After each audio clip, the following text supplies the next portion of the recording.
Sports about sports. Howdy, Ags. AP here from the Tailgate, home of Aggie Football.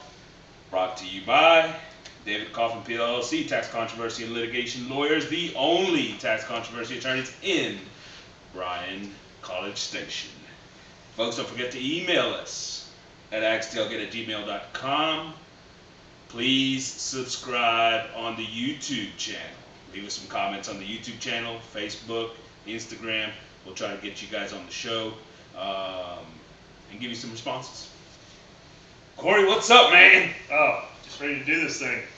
Ready to do this and then go watch some Monday Night Football. Amen to that, man. So, look, much better place than we were at a week ago after this game against App State, right? Right. Aggies beat Miami. It was 17-9 at Kyle Field. Late kickoff at 8 p.m., man. That thing was rolling until after 11, wasn't it? It was late. Like. It was late. We were fighting to stay awake. Yeah. So, let's start with this. Much better situation than last week. Still a lot to work on. I was going to say, yeah. Still a lot of things that need to improve. But we got a W. I'll tell you, luck was on our side. Luck was definitely on our side. I don't know. I mean, you might think different, but hey, those other guys, Miami dropped some passes. The game could have gone the other way. Our defense stood up. I think our secondary looked good, but yeah, we got the win. Go ahead. Look, I'm going to tell you this. I thought, and we'll get into more detail, I thought that you saw a big-time progression from Game 2 to Game 3. I know that we still have a lot to do, and we'll get into some of that as well. But honestly, you know, everybody had Miami ranked real high and all that stuff, and it's a win over a ranked opponent. They're still ranked, right? Yeah. And so doesn't take away from the fact that that's the case. Is it a win against Arkansas? No. Mm-mm. But it's a start. It's a start moving in the right direction. So let's get right into it. Let's start with the offense. Look, this offense was not explosive in any way. It didn't generate a ton of yardage. I mean, I think a total of 264 yards combined. Ran for 124, passed for about 140. You know, so it wasn't exactly a great performance by this offense, but it was better than App State. App State. I don't think you can do much worse than App State. But Max Johnson, I thought he looked great in the pocket. And I mean, maybe not great. The offensive line still needs some work, but he stayed in the pocket. He looked poised. I think the future looks a lot brighter with him at quarterback than what it did with Haynes. Look, I think that that's a great point right there. Let us start with Max Johnson because that's what everybody's going to focus in on, right? Max Johnson came in and we won. Max Johnson came in, we won. Cause and effect, right? That's what everybody's going to say. And let me tell you this. I agree with you. Max Johnson looked better than Haynes King this week. He definitely looked better because to me, not that he was all that great, but to me, just watching the presence in the pocket. Absolutely. Little things about sort of his demeanor in the pocket. You watch his feet, you watch his eyes. He was sitting in there and looked a lot calmer than what Haynes King did a week ago against App State when he was very rattled and wanting to get the heck out of there for most of that game, right? So I think from that standpoint, he did look better. Yeah, I thought so. I mean, he looked a lot better. I mean, just stepping up in the pocket when the pressure was coming around. I mean, you see, it's not the big running around the happy feet. He's just sliding, you know, the stuff you talk about all the time. Mm-hmm. He's making that little slide. He's keeping his head downfield. Even when he's under pressure, I mean, he's getting hit. He's still looking downfield. He's still looking to make that play, make the pass. He didn't put the ball in harm's way.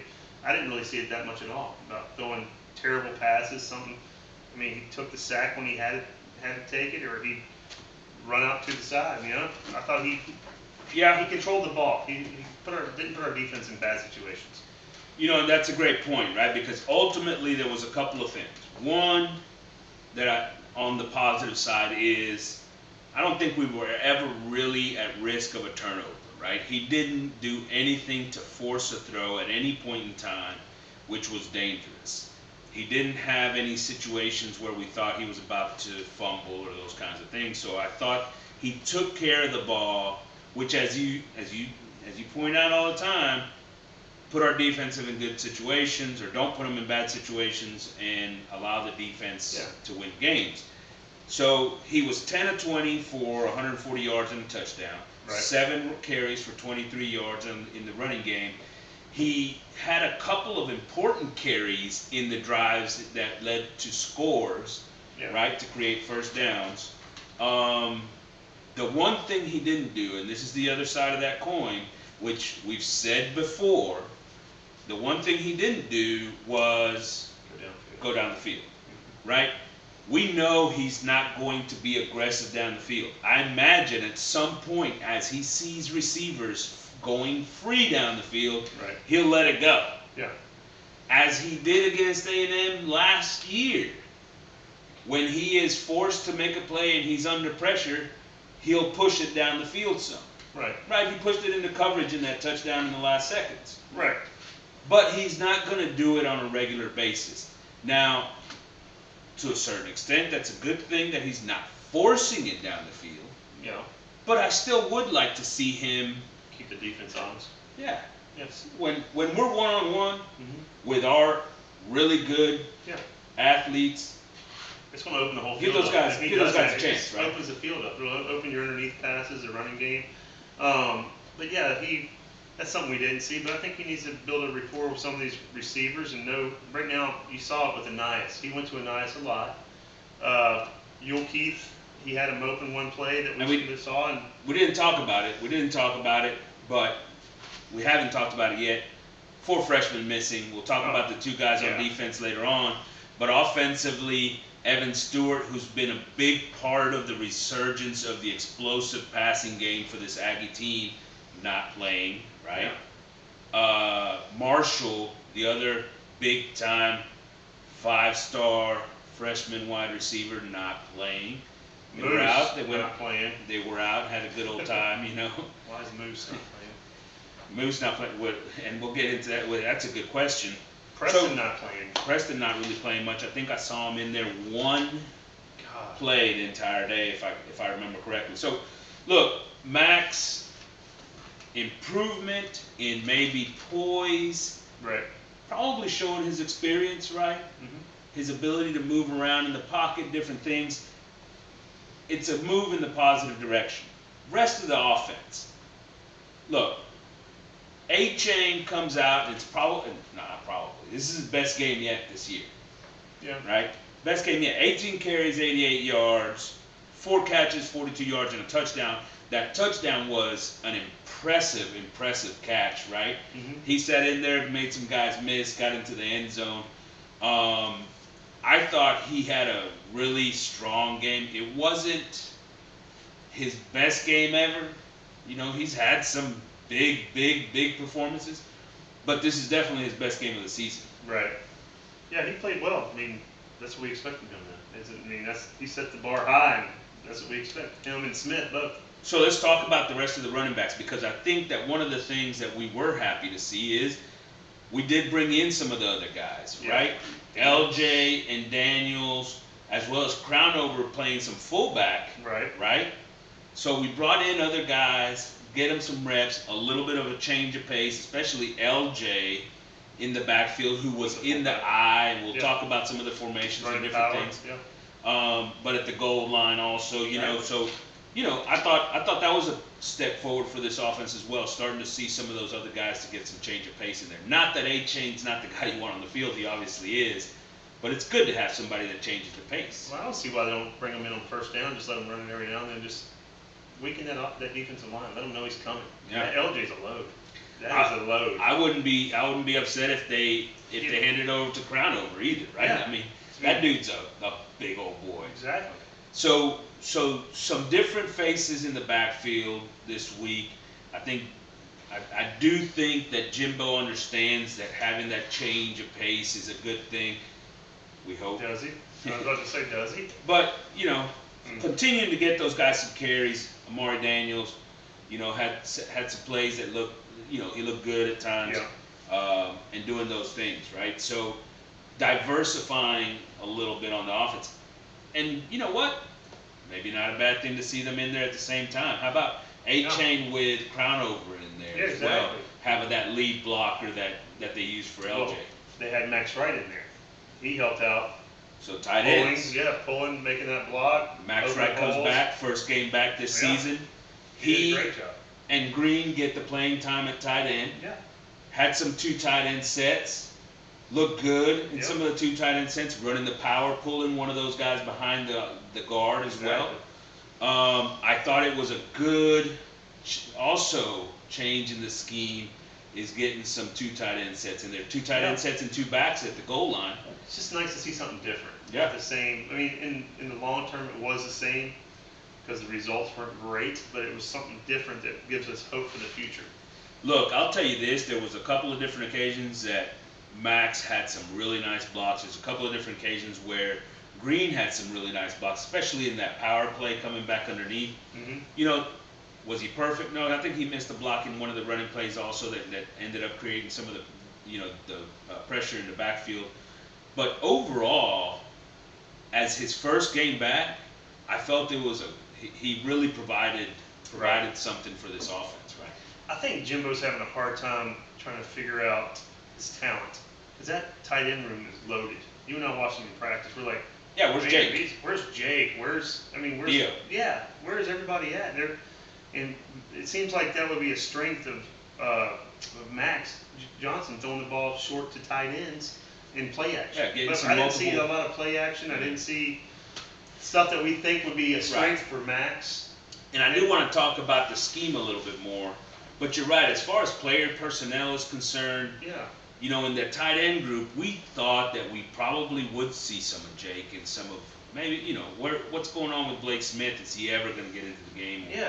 He played more last year. Yeah, and so, you sort of wonder what the situation is there, especially on a team that, Jimbo keeps talking about the fact that the identity of this offense is the running game.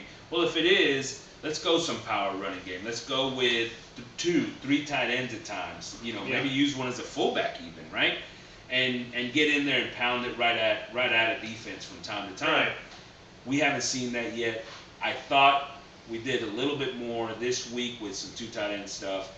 Also helped to get use the tight end to help get A-Chain open and some of the some of the different formations and things, and we'll talk more about that. But maybe he'll continue to move in that direction. Maybe get some more of the tight ends involved. He's probably going to tell us that we only had 58 plays of offense. 52 plays of offense. Which is not a lot. Well, the week before we had 38. So hey, that's an improvement. Hey. We're moving in the right direction. Yeah. Let's talk about the receiving room here, because I think this is another big piece. Look, missing Evan Stewart, who obviously has been a guy that has shown the ability to play right off the bat. He's been an explosive piece for this offense from day one. Him and Anais Smith have been those things. Marshall's been pretty consistent. Marshall's been good, still more of an underneath guy, but O'Keefe also. So no Marshall, no Stewart. We get a lot of Anais, obviously, who doesn't come off the field. Price played a ton. Chase Lane and O'Keefe Brown. And that's really the 4-man rotation at wide receiver that we saw on Saturday. I believe I saw Preston on one occasion, but that's about it. No Moose. I don't understand it. Especially with the freshman out. I mean, what's going on with Moose? I don't know. Who's been a playmaker. It definitely seems that way, right? Yeah, I mean, him and Preston. I mean, these are guys that Johnson's been throwing the ball to in practice. We watched him do it. Yeah, but he's working with the second team for a lot of the time. It's been Preston and Moose back there. But and here's the other thing: when in the game, Preston and Moose have been playmakers, right? When they played last year, those guys made big plays. Moose is a guy that's made a huge catch every time he's been on the field. Every freaking game he's been on the field, he's made a huge catch. And you know what kills me? Price is his big receiver, right? Yeah. They don't use his size at all to their advantage. Correct. You watch other teams play, they have a 6'5", 6'6", 6'7" guy. They go over the top, they throw him jump balls. I have not seen one of those. And we got some size out there. Yeah. I mean, Jake Johnson, I think Green's pretty big. I mean, we got some big guys that can go up and get a ball, but And you're right, that's not being used. Price wasn't using that. But and then on the other side, Chase Lane can't get separation, especially in Jimbo's offense, because Jimbo's offense is predicated on one-on-one play, right? yeah, It's predicated on the receiver beating the defensive back. And in this situation, he can't get separation when it's one-on-one. If they're going to keep Lane in there, they got to use him with rub routes or something to get him space, but he's not going to create the space on his own. It just isn't going to happen. That's why not is who he he in there? I is. just don't get it. I mean, there must be something Jimbo sees that we're not seeing, because Well, you know how it goes with Same Jimbo. thing with Haynes King. You know how it goes with Jimbo. Yeah. This is a guy that knows the offense, does everything right, blah, blah, blah, blah. But he can't make plays. Is he a good blocker? He tries, he goes, Yeah. whatever. He's in the decent. way. Yeah.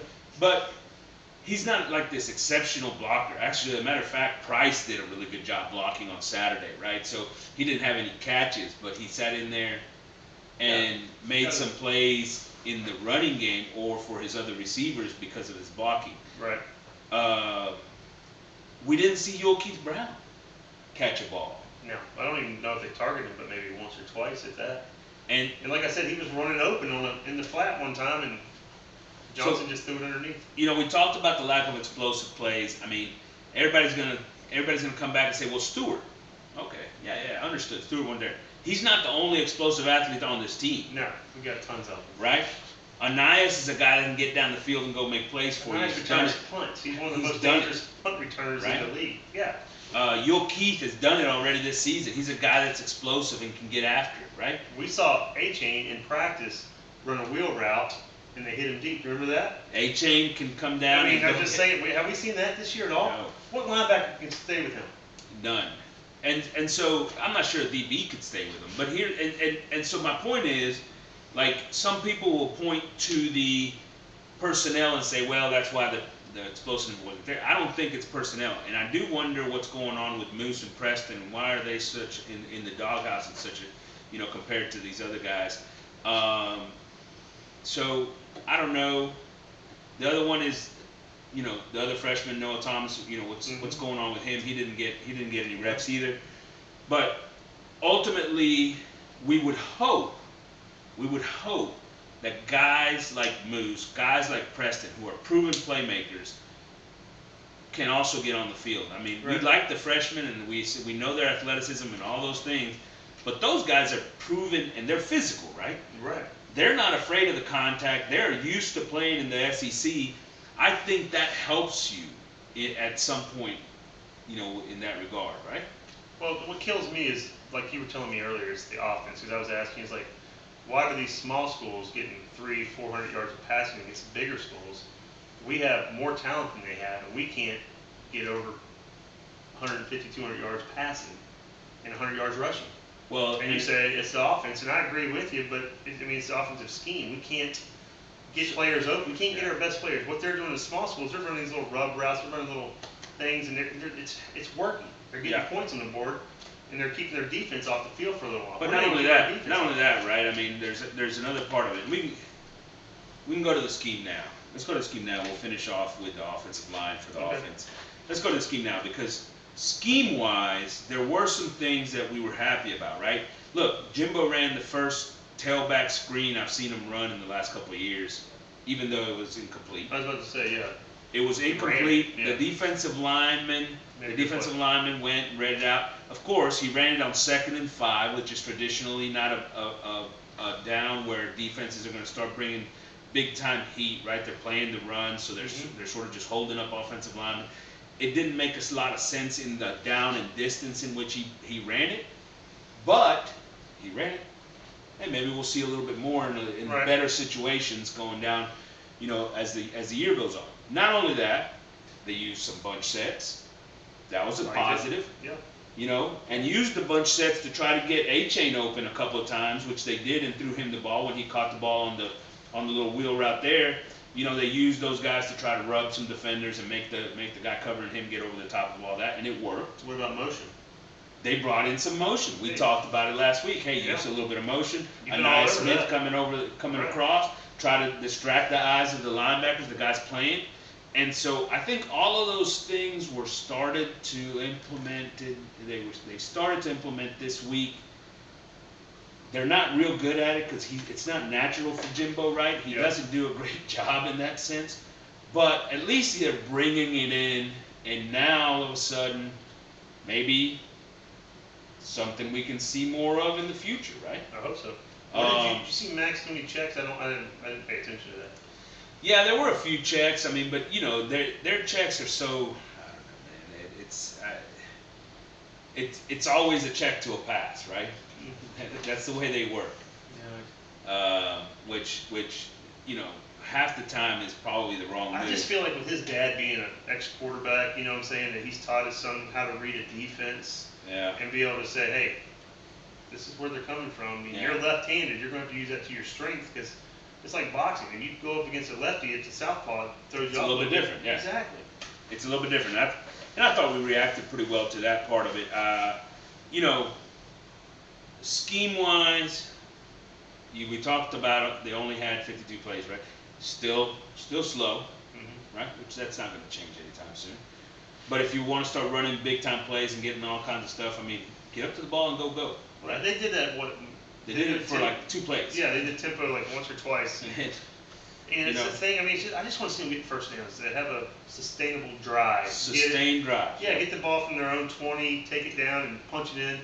And they're still not doing that will like we want them to see. We don't want to see like we see with other teams where they just punch them in the mouth. Again, though, Jimbo's colors always and his stripes always show, right?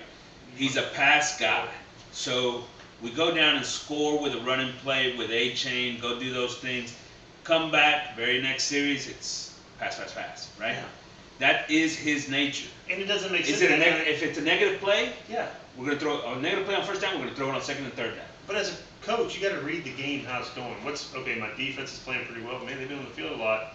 Maybe we should slow it down. Let's run it. Right. Let's get some first downs. But no, he comes out, does a 3 and out. Bam. Next time they get what they do. Back in there. 3 and out because he goes with the pass. And it's not fooling anybody. That's the problem. No, and that's the thing.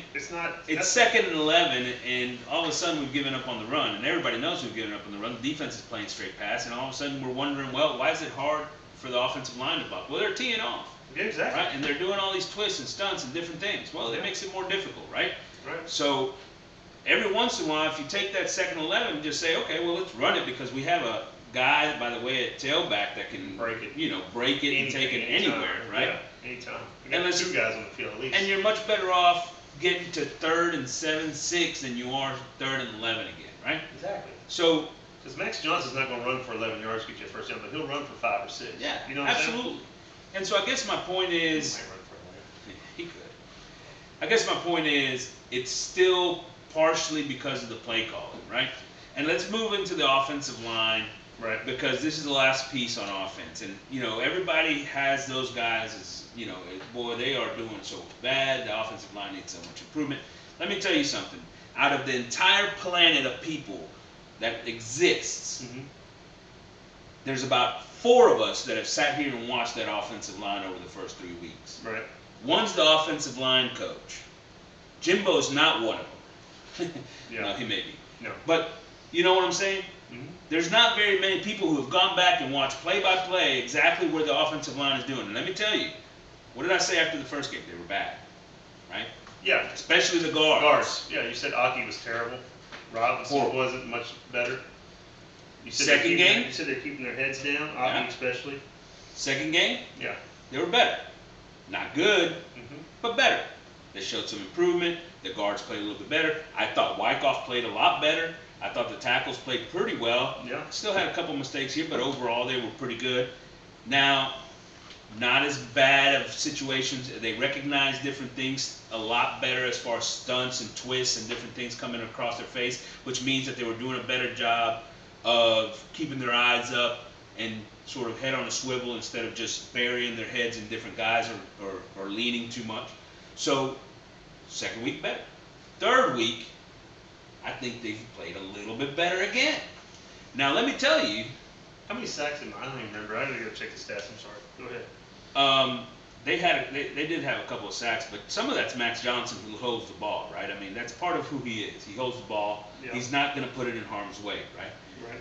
Now, so the offensive line comes in week 3. Running game gets a little bit better. Look, everybody's going to blame it on Foster being in there. Understood. Wyckoff was not the problem.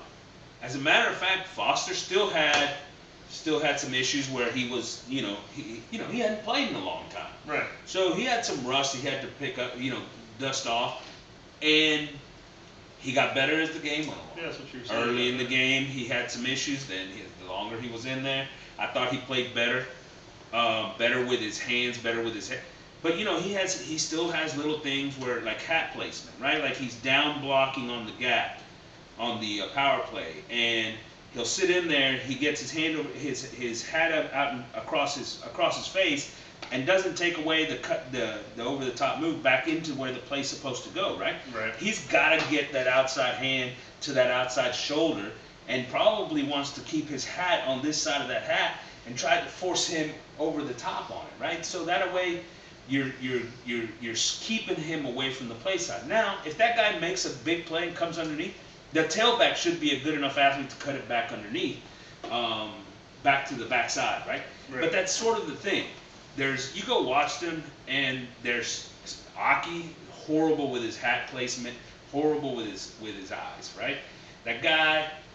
So if Moko played a lot better. If you're seeing this, are they seeing that? The coaches seeing that? Are they? Well, I think it's why Moko started getting a lot more. He started the game 1 at the left guard spot, and he also started getting more of the reps. So that's probably an indication that they are seeing that. The thing about Aki is he's physically gifted, right? He's a big old boy, right. Man. He is. He's playing guard, and he could easily play tackle because he's that athletic as a big man, right? What about your boy Wyckoff? Did he get in the game? Did you see him at all? No. Okay, I didn't know if he. I thought you had said something. I did not see see him. You might see him at guard or not. I didn't know if he came in. We didn't see him. Layden Robinson, who's a guy that has been on an All-American list and first guard taken off the board, he has not played well. He has not played well at all. As a matter of fact, he's one of the guys that caused more of the pressure this past week was him. I think we had one where Fathery came inside and the guy came out, and he let that one by. He didn't see it, he didn't recognize it, but for the most part, he was pretty good. Zune, not really. You didn't really notice Zune, which is a good thing for an offensive lineman, but he wasn't, great, explosive, super, but not a lot of mistakes either, so that's a good thing. The offensive line is getting better. They need to continue to progress. I don't think it's necessarily the Foster situation. I thought Wyckoff was playing great. I think it's using Moko more at the left guard, and the guards generally playing better. The combo blocks are starting to get a little bit better. Passing things off, seeing things. Working as a team. Working as a team, as a group. Maybe it would have helped to have all those guys in there working on that at the beginning before the season started. Yeah. All on one. A lot of what I see though, I see the play calling not helping the offensive line at all. Yeah. I mean, if you see the team loading up the box, right, and you got 4 wides. Yeah, that's a great point. I mean, it's not helping them out. It's making them look worse. Like, hey, you missed a block with 6 guys coming. You got 5 of them there. What are you supposed to do? And there were several occasions that I went back and watched. Well, yeah, you got 4 wide out there. They bring 6. You release the tailback, and Max doesn't see the tailback wide open, by the way, and then he's holding the ball and ends up, getting. You said that during the game. Right? You said, "Where's your hot? Where's your?" Yeah, absolutely. There was one. I mean, they were coming for sure. You saw it coming. Yeah. You saw it. They were showing it. Where's your hot read? Right. Boom. All routes downfield. Like 10, 15 yards downfield, right? And so there was no hot route. They got him and sacked, right? Exactly. So you can't blame that on the offensive line. You can't blame it on them when they blocked 5, but they brought 6. That's what I'm saying. And the same thing in the running game. If they're up in the box, that's why I was asking about the checks. I think Max over time is going to get better with that. And he'll check out of it. He sees hey man. Another reason that using the tight end, using the back, keeping those guys in, help. More options. Want more time. There was one play where, he threw it into real tight coverage, and underneath A-Chain was wide open. Right. Get him the ball in space, by the way. Oh yeah. No, he did drop a passer too. I can't remember. He dropped one of the first ones on that little wheel route, and then they came back to him a little bit later, and they got it. The other thing is we talked about the goal line. We had brought in the tight end and the two backs. They're running a zone lead basically, right? Where it's zone blocking one way and the fullback sort of lead. And I hate that. I hate the zone lead with the fullback, right? Because you don't really get any separation from your blocking system. I thought with the fullback in there, you should probably go to more of a man concept, whether it's an actual lead play separating at the tackle and guard in there, blocking down and then letting that guy lead up on linebacker, or some sort of gap play where you run the power or the GT using that back to kick somebody out. Because now you're trying to create some separation between those two guys instead of having everybody flow whenever the defense has got every gap basically covered on a goal line stance, right? Now you're flowing, you're not creating anything as far as that. And when the fullback comes in there, they're basically running into the back of the offense. Yeah. All right, look, we talked about it, right? They were better. They weren't great, but they were better. Player of the game for the offense. I'm going Max Johnson. I said it before. I think he made a big difference. The poise. I think if we had Haynes King in there, I don't know if we win that game. I think that Haynes would have been turning the ball over somehow. His feet would have got happy. Yeah. He would have ran into trouble, not out of it. But I think Max is right now, I think he's our best option at quarterback. Yeah, I agree that he was better. I still think the player of the game on this occasion was A-Chain, right? I mean, Right. he had some big plays throughout the day. He obviously had the touchdown. I mean, to me, he started to show a little bit of that. He also started to show a little bit better vision. One of the things that we don't talk about with Foster and A-Chain is in the offseason they're running track, right? Mm-hmm. And there's something about repetition that improves not only your physical skills, but your mental skills on the field as far as cutting back and seeing things as a tailback, right? Just a feel for the whole. And I thought he did a little bit better job yesterday or Saturday, finding those creases, seeing the cutbacks a little bit better. He wasn't perfect, but I thought he was a little bit better, and I think it's the repetitions. Real quick before you go to defense, I think our punter played really well. I think he punted the ball great. I think our new kicker, he didn't miss it. He didn't kick the ground, so there's that. Yeah, I'm just saying, that's improvements. That is big time improvement. But Nick, I think SEC Special Teams Player of the Week or something along those lines. Put the ball within the 10, 5-yard line. Had them inside the 5 on a couple of different occasions. About. Big time. Put the defense in a better situation. If he doesn't do that and they get the ball at the 50 instead of the 5 or 10. No, Corey, that's a great point. That might be a different game. All right, let's move over to the defensive side. Look, Jalen Jones, first game back, lead tackler for this defense. Hey. I thought he played a pretty good game. The thing about him is he's very physical. He's a guy that gets his head in there. He's not the best cover corner, but the dude's effort is always there, right? And he's in it. Last year, we were all so high on Jalen Jones. First 2 or 3 games, they're not throwing his way. Yeah. And after that, just, it all went to shit. But now, I mean, he's got the talent. Yeah. I mean, it's just the effort. I mean, and he showed it. If he gives that every week in, week out, so it stays healthy. A couple of things that Jalen Jones was very critical in this game because of Smoke and Harris, both suspended, right? 2 freshman cornerbacks that have gotten a ton of playing time this year already were expected to be a part of the mix. Obviously, the other Jones is still out. But then on top of that, George, first quarter, gets tossed on targeting. Yeah. And shortly after that, Richardson tossed on a targeting. And both those targeting calls came on what? 3rd down. Yeah. I mean, drive stoppers. I thought, we had a stop in the drive, and all of a sudden now it gives them a first down. I mean, it wasn't even called on the field. It was called up in the booth. The guys watching it.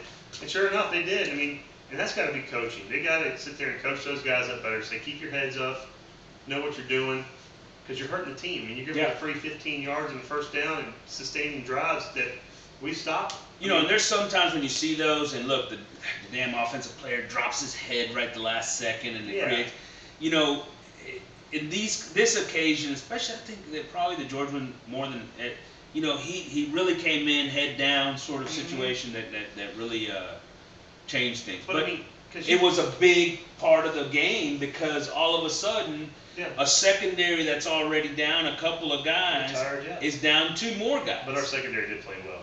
Overall, they played really well. Yes. But the thing is, I mean, those stats are misleading. I was talking to you earlier about them before we came on.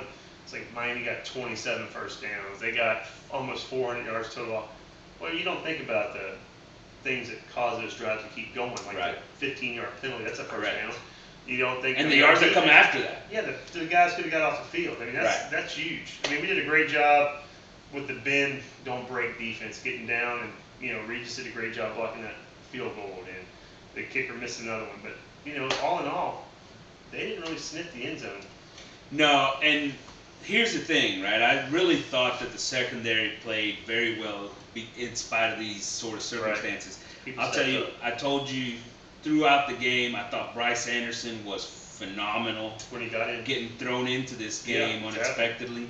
Yeah. I thought he played great. I thought Chappelle Yeah. was really, really good. He got dinged up a little bit. He got dinged up at one point, and boy, then it was real scary. We had Yeah. Moten on the field Johnson got hurt. and Johnson, Yeah. right? So Antonio, yeah, when him and Antonio were both out at one point, then like I said, it was You got starting Stone to get a out, little- Richardson out, George Yeah. out, Chappelle out, Smoke out, Harris out. That's 6. yeah. That's a starting defense, Yeah, right? that's a. But they held up either way, right? And I thought Chappelle had a really good game. They used him a lot as the force player on the edge, man. Mhm. Where instead of bringing the safety down to be that guy and letting the He's corner making come some up, hits. they bring him right on up in there to be that guy. And I remember one play specifically where they were running it was either a GT or a power play, and that guard's kicking out on him, and he sits in there, takes on Is that that when he got- guard, yeah. underneath comes around it and still gets a piece of Yeah. the ball carrier, right? Mhm. And that just shows you that's a guy that's 185 pounds soaking wet, maybe, Yeah. right? I mean, just absolutely getting after it. He was doing it over and over again. You talked about that little bubble play. Yeah. he put Right. it up. They sat in there, they run the bubble. We only got 2 guys out there, Mhm. and those dudes just absolutely blow it up. Well, they had to. If they didn't, it's gonna be a big play. It's going to be a big play.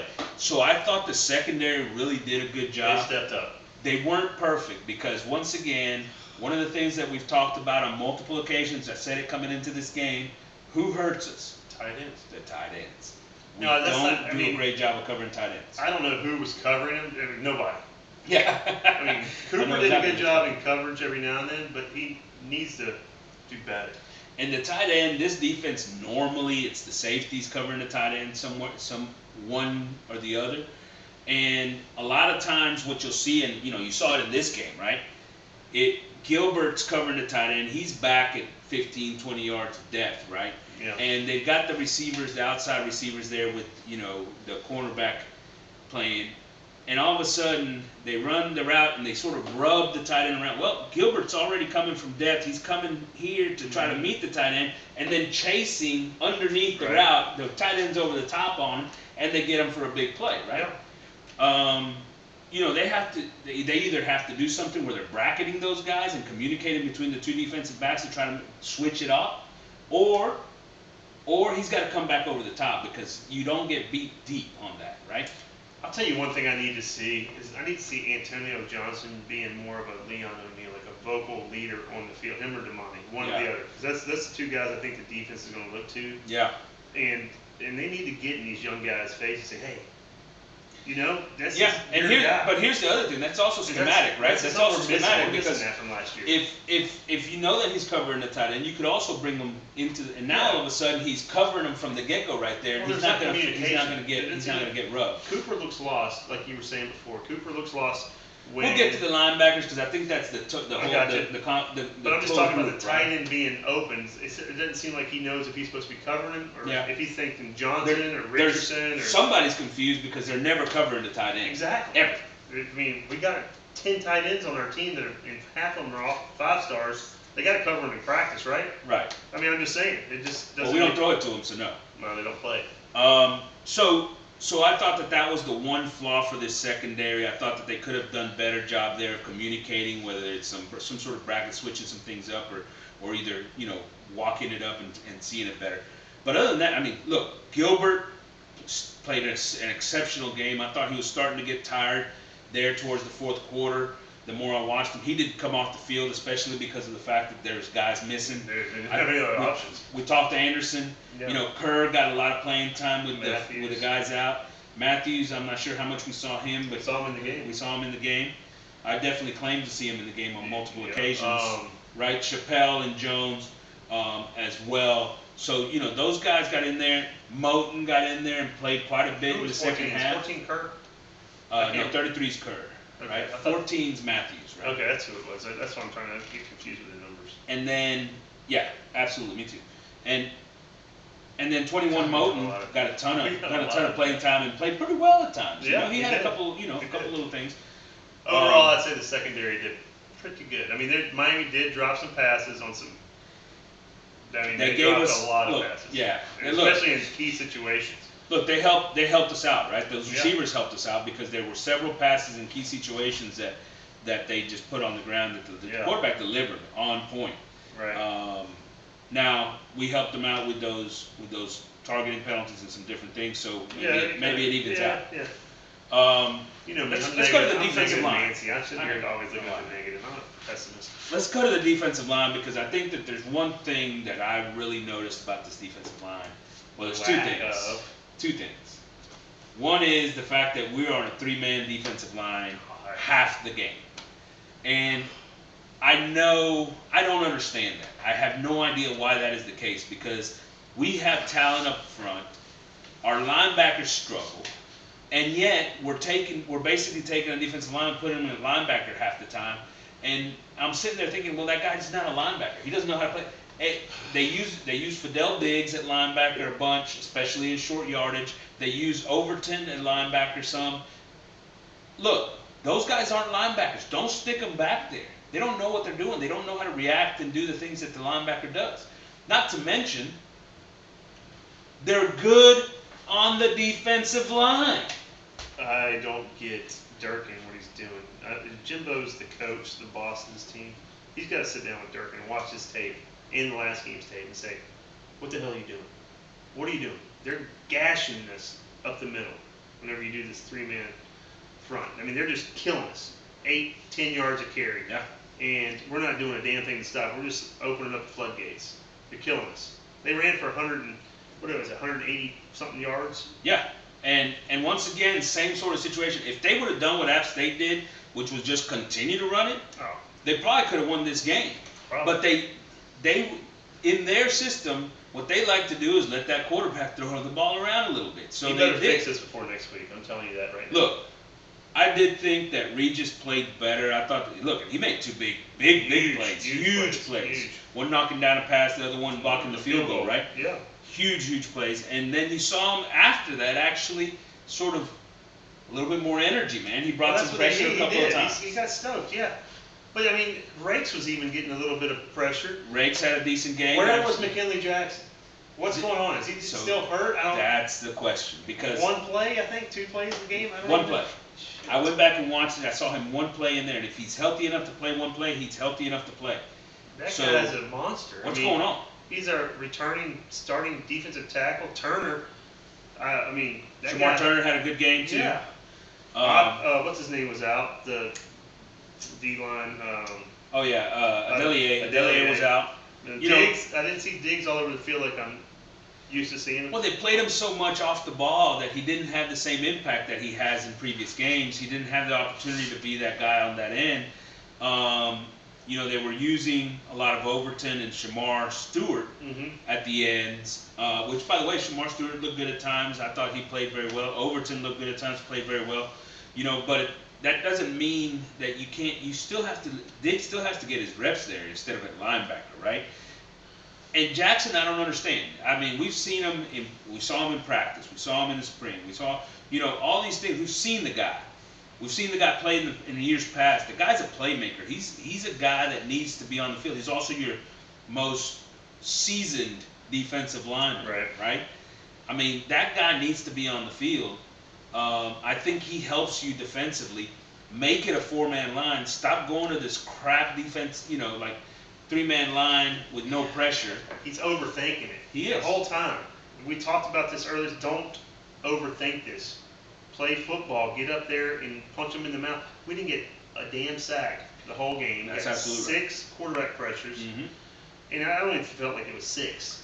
Here's the thing. Miami didn't do anything silly. I mean, we just. What we talked about, especially on third and longs, let your athletes in the secondary play. Bring a little bit of pressure from a linebacker on top of your 4-man line. Yeah. Right? Like, go get after that guy. Make him get rid of the football. We talked about it. We got enough talent in the secondary to man up. Yeah. We can man up. Maybe not on the tight end because we don't know where the hell he's at. Yeah, can't find him. Yeah, but other than that, I mean, wide receivers, we're manned up. We're doing well. Chappelle, Jones, Richardson, That tight end move, by Johnson. the way, the tight end play was sort of a slight double move, coming out to the flats and then going deep. Yeah. They don't have time to do that if you put pressure on them right Exactly. away. That's what I'm saying. They're Van Dyke or whatever his name is it seemed like he was back in the pocket all day. And those damn receivers, I mean, thank God they dropped it because some of them just, oh. look, I just don't know why. He's going to that. And I do know why. Because as I said in the offseason when he was hired, it's in his DNA. He loves that 3-man line. He loves doing different things like that. This is not the team to do that with. This is not the team to do that. And the pressure on the quarterback, you know that causes turnovers. Absolutely. And which we had no turnovers. None. Because very little pressure on the quarterback. You're not making that guy really all that uncomfortable. There was some, but it wasn't not as much as we'd like. Right. Let's go to the linebacker, because I think this 100% is the biggest issue with this defense. Yeah. More than anything, is linebacker play at the moment. Take it off the field again. Cooper is definitely our best one. He's one of the guys that has to be on the field. You cannot take him off the field because you lose too much. Russell and Lee are getting rest. Well, Russell's been starting with White out. White's been a much bigger loss, I think, than anybody expected. I told you earlier this season. We like him a lot. So it's hurting us because Russell is constantly out of position. He's never in the correct gap. And here's the thing. He sees motion, and it just, you might as well just take him off the field. And that's what communication and leaders does up to today. Communicate. And it's not like Be honest by the hour, be out there for, hey, who's got what you do, that's what you need. You need the quarterback with defense, who is that? Who is, and it should be one of the linebackers. The linebackers are doing it. I say either Johnson or Richardson needs to step up, be more vocal. I don't know if that's in their nature, but they need to do it. Somebody needs to get over. I don't care who it is. I don't either. Jalen Jones. Yeah. Somebody needs to be nice. End of the day, those linebackers are constantly in the wrong place, right? They're either fooled by motion or misdirection, or they're overrunning a gap, or they're, it's just, it really is the weakest point of this defense, and it's not even, and it's hurting us right now, because it's the reason that a team like Ags State's able to run for as many yards as it is. Maybe it's the reason why Miami's able to run for, how many did you say a minute ago? Like 180. 180 some yards. What do you think Arkansas is going to do with the motions and the misdirection? They're going to kill our linebacker. That's what I'm saying. We're not winning too many games, giving up close to 400 yards, and our offense is doing 200. It just, the numbers don't add up. I don't care what you do, bend or break. The one good thing is they have a love in the red zone. Yeah. See if they continue to do that. For some of that has been helped by some of the drop passes for that matter. We got very low. Very low. App State, we got lucky. I didn't think catch the ball. We got lucky as receivers. Look, I'd love to see 5 defensive linemen out there with the 2 linebackers, Randy Cooper Cooper and is huge. They come out there and really sit with their hands up and bat ball down. That's huge. I mean, that's huge. Whatever, man. Throw in. Come out with the defensive line. McKinley, Jackson, Yes. Shamar Turner, Rakes, Fidel Days, and Shamar Stewart, or Elliott. Yeah. 5 guys, tell them to go. Yeah. Make an offensive lineman block their ass, and then put your 2 linebackers in the middle to just clean it up. We're going to find out before Wednesday who's hurt, who's not. That one was one with Walter Nolan, McKinley Jackson, Miles Jones. I didn't even hear about Chappelle, if he's totally healthy, looking back in. Antonio, if he's totally healthy. White. I mean, we got a lot of guys that are getting played down there. Antonio's back, Chappelle's back, the 2 freshmen are back. But yeah, I wonder what's going on with McKinley. I mean, Walter Nolan, he hasn't played with the first team, right? Yeah, absolutely.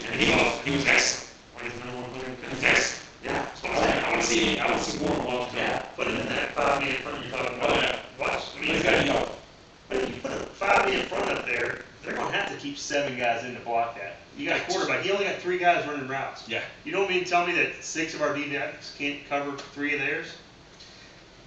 Big play, by the way, by Cooper running covering the wheel route on He the did a pass good- route. he did a Boy, very he good ran job with the there. guy there. That was one play I do remember Cooper doing a pretty good job there. Cooper's So. almost got more defensive back skills than he does linebacker skills. About He's a guy that needs that defensive line in front of him to make to Yeah. make plays, and that's why we thought it was going to be so good for him this year, is because he was going to get the protection from McKinley Jackson, from Walter Nolan, Yeah. from Shamar. and those holes would have Rates. opened up for them to get into and either cause pressure on the running game and that's something Russell's not doing. He's not, like you said, he's not reading where that running back's going. That running back's hitting a hole and Russell's way out of position. That, Oh, yeah. that running back's in the second Not to level mention of slow to defense. react, right? Like Yeah. hell, the guys had the ball for 3 seconds, and you're just barely. Well, by now the offensive guard's gotten to you. You're blocked, right? Exactly. And so they've got to be quicker reacting. They've got to work their eyes, because right now they don't know where their focus is. They don't know what the read is. They don't know because they're looking at wide receivers running across the field. That can't be the linebackers looking at that wide receiver. That's got to be those safeties over the top shifting it around, right? Yeah. And I remember there was one of them where they sat in there. That guy ran. Hell, they didn't even bring any help on that side of the field. The linebacker was trying to adjust to it, but then the damn play goes right underneath him, right? And so all you had to do was bring the safety down and bring the other one over the top, and boom, you're done, right? Let the secondary adjust. All right, so they've got some things to fix defensively. There's no question. Look, they only had 9 points. It's still a good thing. Drop passes help. All those things. Right.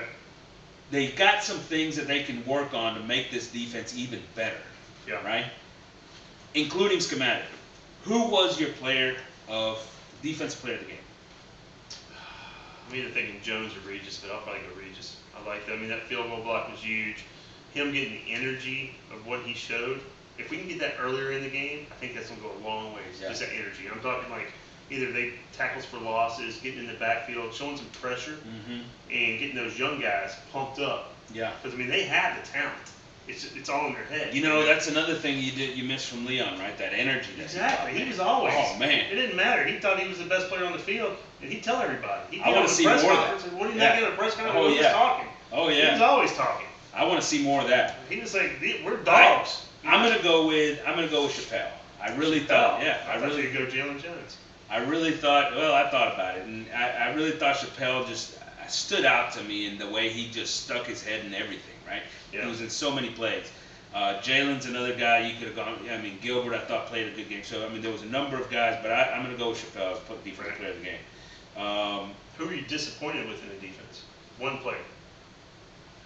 The linebacker. I mean, Russell, Lee, whichever one was in there, aside from Cooper. I mean, Cooper wasn't perfect, but those guys are the biggest issue right now. I'm more disappointed with Durkin, I guess, than anybody. Yeah, I think I Durkin's really got a am. good I look. mean, we're so used to Elko, what he did for years, and we got used to it. We were spoiled, I guess. Where's the pressure?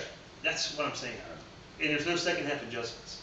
It's like they make a game plan and stick to it. Yeah. They don't make adjustments. They- That's part of coaching. They played a little bit more four-man coming out of the third quarter, but once again, when he gets in a bind, Goes to three. he goes to 3. It doesn't make any damn sense. Doesn't make any sense. All right, around the country, man. We'll go real quick, sort of rapid fire, Do it. things we learned around the country. Look, Georgia is the #1 team in the country. It's not even close. Go place your bets right now for them to put national championship, whatever the odds are. I feel very confident. I haven't seen a team Yeah. like that in a while. Look, they beat South Carolina 48-7, but it wasn't even that close, right? Yeah. I mean, end of the day, look, the defense is dominant, but let's go back to their secondary has been ridiculously good, but let's go back to the offense because look, Bennett is a Heisman contender, my friend. That dude is not a caretaker. He Yeah. is not just a hey, don't turn the ball over guy. He is making plays for that offense. They have a unicorn also, that Bowers at tight end. That guy is, I mean, they're running jet sweeps with him. Yeah, That is sick. unbelievable. I mean, He had I don't know some. what size he is. He's huge. He ran away from the defense on that Yes, one pass that's what play. I'm I mean, saying. no, the He dude scored is, 3 touchdowns and their I mean, tight ends are amazing, Yeah. and they've got a guy. Everybody thought that the guy, the transfer from LSU, was going to get in the mix. He can't even get on the field. Yeah. So disappointment there. But Georgia, unbelievable. Those guys are Crazy. going to run the table. I don't expect them to have a game within 10 points. No, I would say close, not even 20. Look, Bama, OSU, Michigan all took care of business against lower competition, right? Yeah. But they showed up. They scored a bunch of points. They got off the field. Ohio State righted the ship. I mean, everybody's worried about their offense. They scored 77 points. I mean, Who did they play this week? they played Toledo last week. This week they play Wisconsin. Well, we'll see more about that offense against the Wisconsin defense. It's known to be better, right? Look, Nebraska's still Nebraska. Oklahoma beat the brakes off those guys. Yes. That defense for Nebraska is horrendous. Venables doing a good job at Oklahoma. The offense is clicking. The defense, I was a little nervous watching the first quarter too. Nebraska seemed like they were slow start, but yeah. He started bringing pressure, turnovers, 3 and outs. You know, I mean, that's what pressure did. You saw that against Nebraska. We're like, oh, where's the pressure? And I'll be damned if like the next 3 plays were like sack, and I don't know what happened. I fully agree. I think Venables has done a real good job already establishing a different culture to that defense. Yeah. Right? Look, Arkansas struggled against Missouri State until the fourth quarter. Really, they dominated that game. Yeah. Sort of. Turnovers. But they had 3 turnovers. 3 big turnovers. And then in the fourth quarter, they said, "The heck with this," and they went. That Missouri State team threw the ball for almost 400 yards, 350 to 400 yards. They ran the ball for only like 50 yards. But so the Arkansas defense is vulnerable, but at the same time, I'm sure Arkansas is licking their chops about what they saw from the Aggies. Exactly. Both defensively and offensively. And they could have been looking forward, right? They could have been looking forward and all those things. I think we'll get their best game because we do every freaking year. Yeah. It is a big-time rivalry game, right? This whole deal in Jerry's world and everything else. And we can't look ahead because the week after that we got Bama. There is no right? No. It's Mississippi State and then Bama. Oh, right? well, either way. So they got Bama the next week, as a matter of fact. Maybe it's ahead for them. Michigan State gets beat pretty handily by Washington. Oregon with a big win over BYU. Pac-12. Pac-12. Are they inconsistent as hell? I know that BYU a week ago beat Baylor, beat the mess out of Baylor, and then they show up this week and Oregon just beats them like a redheaded stepchild. Bo Nix looked like he was up for the Heisman this year. So there's, throughout the country there's been some hard to figure sort of games. Yeah. The Tech offense looks bad with the backup quarterback, and that was a struggle. Florida looked very average. Yeah, since that win in Utah, that quarterback has not showed me much at all. I mean, Well, even at Utah, right, he ran the football very well, but he didn't throw it very well. He continues not to throw it very well. Auburn is just absolute horrible. Absolute horrible. I might be taking him this week. Good luck. Texas. Hey, look, Texas took care of business in the second half against UTSA. Really dominated that second half. That's what we should be doing. With it. Yeah. That's what we should be doing to teams. App State, who beat us last week, needed a Hail Mary to beat Troy this week. Should have lost. Kills me. So, questions from the tailgate brought to you by Frida Homes, building Aggie dreams, FridaHomes.com. After a big win against Miami, can this program get things turned around? Keep moving forward. Is that the question? Every week's a new week for this program. We're looking for consistency from quarterback, offensive line play. We know we have the skill positions. We think offensive play calling needs to be better. Defensive play calling needs to be better. We have the talent, but yeah, I mean, I watched Arkansas had a rough game. Mississippi State had a rough game, lost to LSU.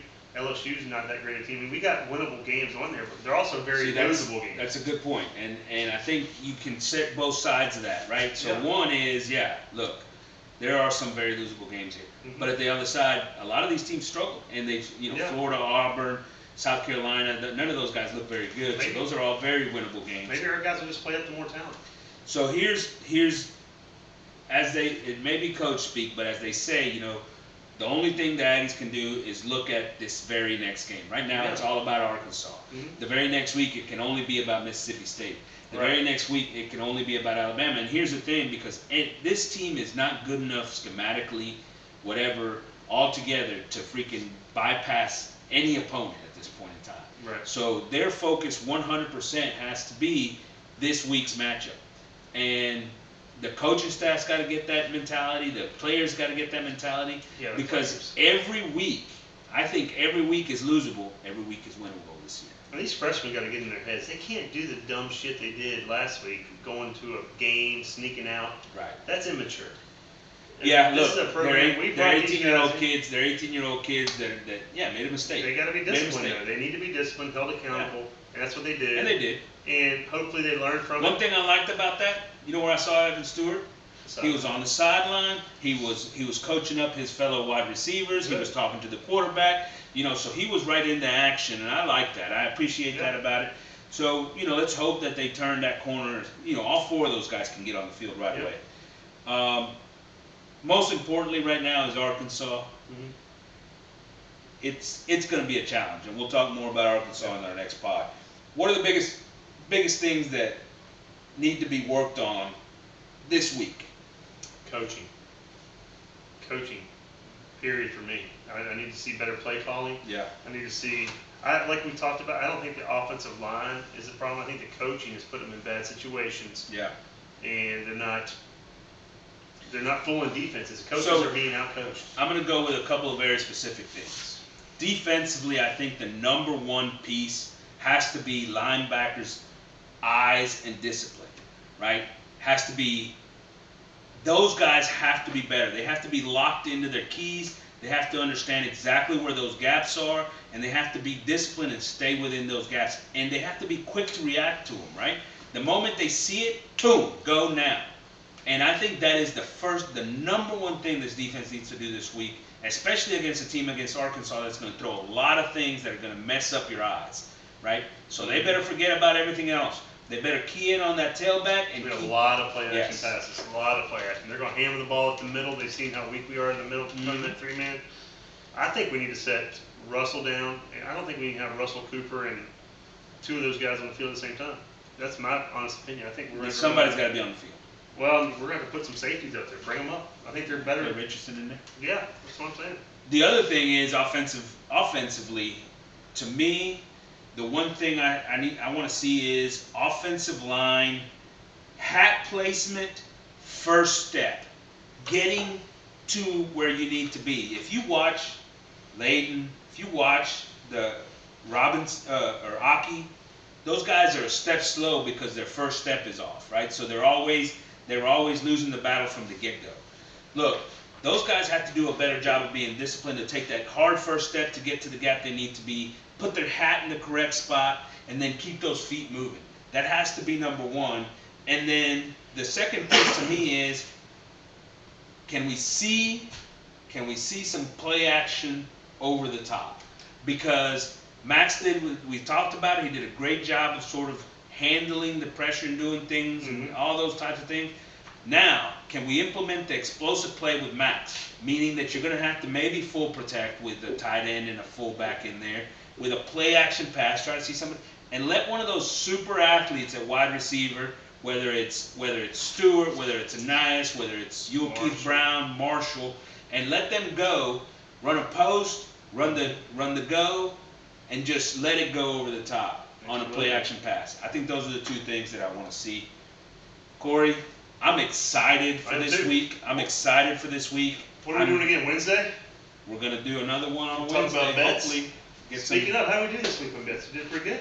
Hey, we started off down about 200, I think, and we ended up about 120, right? Yeah, not too shabby. So you can't complain about that, can you? No.